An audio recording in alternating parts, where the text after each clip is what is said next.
Hello दोस्तों, आप ये जानते हैं पानी के एक जहाज में हजारों कीलें लगी होती हैं। पानी पर तैरने वाले जहाज का वजन कई हजार टन होता है। पूरी एक कॉलोनी पानी के जहाज में एक साथ सफ़र कर सकती है, या फिर एक मालगाड़ी के बराबर सामान पानी के जहाज में ट्रांसपोर्ट किया जाता है। इतने बड़े बड़े जहाज पानी में कैसे तैरते हैं? सिम्फनी ऑफ द सी ये दुनिया का सबसे बड़ा जहाज है, जो पूरे 2,28,081 टन वजनी है। इस जहाज में 10 ऊंची ऊंची इमारतें हैं। समझ लीजिए, पानी में तैरता हुआ पूरा का पूरा शहर है। इस जहाज में 5,000 से ज़्यादा लोग सफ़र कर सकते हैं। इसी तरह दुनिया का दूसरा सबसे बड़ा जहाज सिम्फनी ऑफ द सी, इसका वजन 2,26,963 टन है। दोस्तों, इतने बड़े बड़े जहाज़ों को देखकर क्या आपको हैरानी नहीं होती? जरा सोचिए, इतने बड़े जहाज पानी में क्यों नहीं डूबते? क्या कारण है इनके न डूबने का? आइए जानते हैं इस वीडियो में। दरअसल ये भारी भरकम समुद्री जहाज फिजिक्स के एक लॉ की वजह से नहीं डूबते। आपको बता दें, पानी के अंदर दो तरह की फोर्स काम करती है। एक होती है गुरुत्वीय बल, जिसके बारे में तो आप जानते ही होंगे कि गुरुत्वाकर्षण क्या होता है।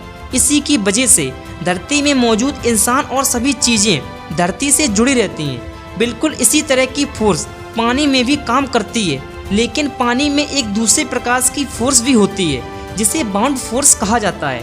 पानी में मौजूद ये ऐसी फोर्स होती है जिसकी मदद से जब कभी भी पानी में कोई चीज़ डाली जाती है तो पानी उससे बाहर फेंकने लगती है। अब सवाल ये उठता है कि पानी में जहाज के अलावा बाकी चीज़ क्यों डूब जाती है? बाकी चीज़ें इसलिए डूब जाती हैं क्योंकि उस चीज़ पर बाउंड फोर्स के मुकाबले ग्रेविटेशनल फोर्स ज़्यादा होता है। साथ ये भी निर्भर करता है कि वो चीज़ पानी को कितना डिस्प्लेस करती है, यानी पानी को कितनी ताकत से विस्थापित करती है, उसे फैलाने का काम करती है। उस चीज़ का सरफेस बड़ा होना चाहिए। मानकर चलिए, आप 100 ग्राम की लोहे की कील पानी में फेंकते हैं तो ये 100 ग्राम की लोहे की कील 100 ग्राम पानी को विस्थापित करेंगी। इस वजह से लोहे की कील पानी में डूब जाती है। अगर एक पानी के जहाज को पानी में उतारा जाता है तो वह अपने वजन से कई ज़्यादा पानी को विस्थापित करता है। मानकर चलते हैं किसी पानी के जहाज का वजन 1,000 किलोग्राम है तो वह 1,000 किलोग्राम पानी को विस्थापित करता है। इसका मतलब ये है, इस स्थिति में बाउंड फोर्स ग्रेविटेशनल फोर्स पर हावी हो जाती है। इसी वजह से पानी में बड़े बड़े जहाज डूबते नहीं हैं, लेकिन कई दुर्घटना में ये जहाज डूबते भी हैं। तो ऐसा क्यों होता है? असल में जब किसी जहाज की तली में छेद हो जाए या फिर जहाज का कोई हिस्सा टूट जाए तो उस वक्त पानी बहुत तेजी से जहाज के अंदर भरने लगता है। इस वक्त ग्रेविटेशनल फोर्स बाउंड फोर्स पर हावी होने लगता है।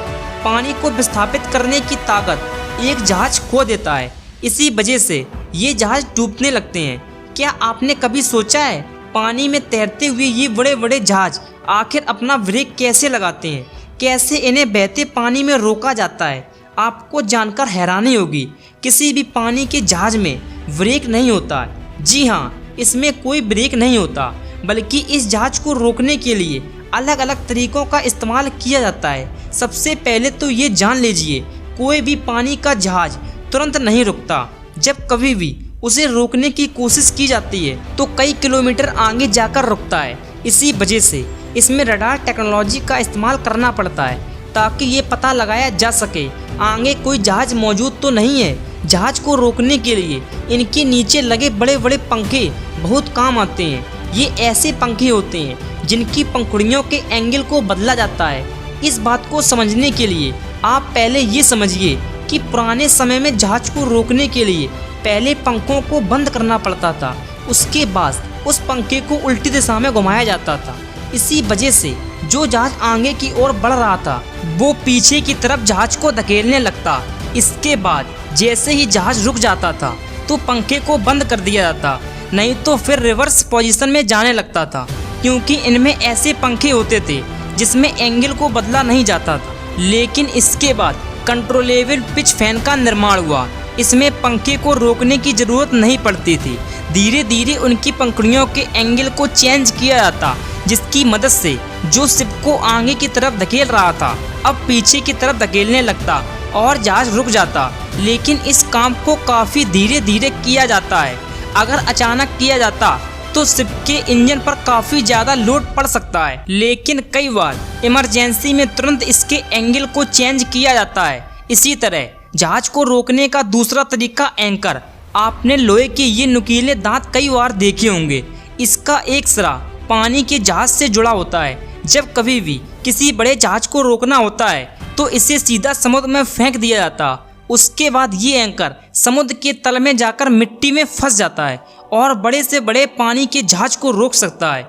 लेकिन इसका ज़्यादातर इस्तेमाल पार्किंग में होता है, जब कोई जहाज खड़ा होता है, ताकि इधर से उधर मूव ना कर सके। लेकिन इतने भारी भरकम एंकर को इंसानों द्वारा खींचना पॉसिबल नहीं है, जिसके लिए जहाज में एंकर मशीन लगी होती है, जो इस भारी भरकम एंकर को वापस जहाज में खींचने का काम करती है। दोस्तों, आप समझ गए होंगे कैसे ये भारी भरकम जहाज पानी में तैरते हैं। अंदर की गहराई में भी डूबते नहीं हैं, बल्कि ऊपर तैरते रहते हैं और कई यात्रियों को समुद्र की सैर का लुत्फ दिलाते हैं। पर जहां सोचकर देखिए, आज की तारीख में जिस तरह से क्लाइमेट चेंज हो रहा है, उस तरीके से देखा जाए तो नॉर्मल शिप जो समुद्र में चलती थी, उनका चलना मुश्किल होता जा रहा है, क्योंकि क्लाइमेट चेंज की वजह से लगातार समुद्री तूफान आने लगे हैं और ऐसी स्थिति में कोई भी बड़ी शिप लेकर निकलना पसंद नहीं करेगा। इससे काफ़ी नुकसान हो सकता है। एक ही बार में कई लोगों की जानें जा सकती हैं। ऐसा कई बार देखा गया है। बहुत सारे शिप के डूबने की कहानियाँ सुनी हैं, लेकिन जब तक ज़रूरी न हो इस मार्ग से ट्रांसपोर्ट का इस्तेमाल ना किया जाए। लेकिन कई सारे माल की ढुलाई के लिए समुद्री रास्ता एक आम रास्ता बन चुका है और इसे बदला नहीं जा सकता। अब हमें क्लाइमेट पर रोक लगाने की ज़रूरत है। ऐसे ही अगर पॉल्यूशन फैलता रहा तो वो दिन दूर नहीं जब धीरे धीरे कार्बन डाइऑक्साइड का लेवल हमारे वातावरण में बढ़ता जाएगा, जिससे हमारी पृथ्वी का तापमान और बढ़ता जाएगा और इससे हो सकता है समुद्र का लेवल धीरे धीरे बढ़ता जाए। फिर उसके बाद कई बार सुनामी आएंगी, कई बार तूफान उठेंगे। इस प्रकार जहाज़ों का ट्रांसपोर्टेशन पूरी तरह से ठप हो जाएगा। दोस्तों, आपकी इस वीडियो के बारे में क्या राय है, हमें कमेंट सेक्शन में ज़रूर बताएं। वीडियो को जितना हो सके उतना शेयर करें और चैनल को सब्सक्राइब करें। मिलते हैं अगले वीडियो में।